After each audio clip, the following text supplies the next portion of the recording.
Hey everybody, this is Mike with the One Stop Co-op Shop, and today I'm covering the Ministry of Lost Things, at least the first release in it. This is a new one from Postcurious, who are the makers of some of my favorite kind of riddle, puzzle, narrative games ever. The Light in the Mist is still maybe my favorite riddle puzzle game of all time. And I'm just doing a face-to-face review for this one because I don't want to spoil anything. But the basic idea of this game is that you are a worker in this ministry and you're trying to help people find lost objects that are still important to them. So you kind of track down the history of both the person who lost the object so you can find where they are, but also you try to track down the object itself. And I'll go through some quick positives and potential cautions for this one. So it's broken up into 4 main parts, each with its own envelope, at least in the prototype that I got. And each of them is a nice self-contained puzzle. Took me about, I would say, 30 to 40 minutes each, so times 4. Yeah, it was like 2 to 3 hours, which I think is what they advertise on the box. And like other games from Postcurious, you do check your answers on a website, and also the hint system is on a website.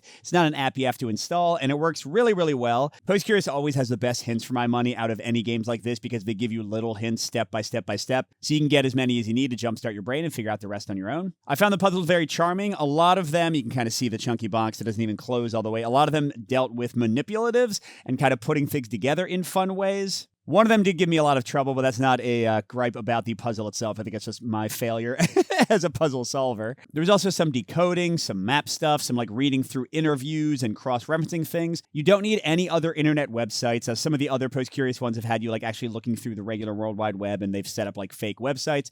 This does not have any of that except for the hint site. You don't need to go anywhere else. And yeah, overall, I had a really good time with it. I will note, though, that it did have less narrative than some of the other releases from this company. Like I would say The Light in the Mist, or their most recent one, the Toy Factory one, Morrison Game Factory. I feel like those had more kind of coherent, interesting narratives, whereas this one, you're kind of tracking like the story of what happened in this person's life, but it's kind of vague, and then tracking down the sock has some fun, like goofy moments. But overall, I would say the story is less of a draw here than some of the other releases from this company, if that's what you're really like in their games to see. My only other potential caution is that not all of the puzzles thematically make sense.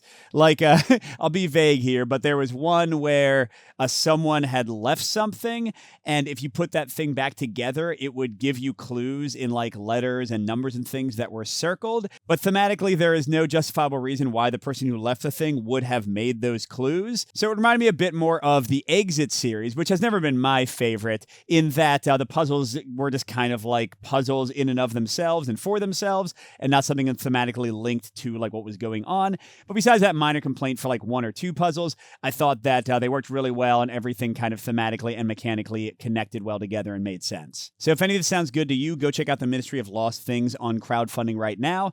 I think we only have a day or 2 before the campaign ends. I got this pretty late. All right, thanks for watching, everybody. Good gaming, and I'll see you at the next stop.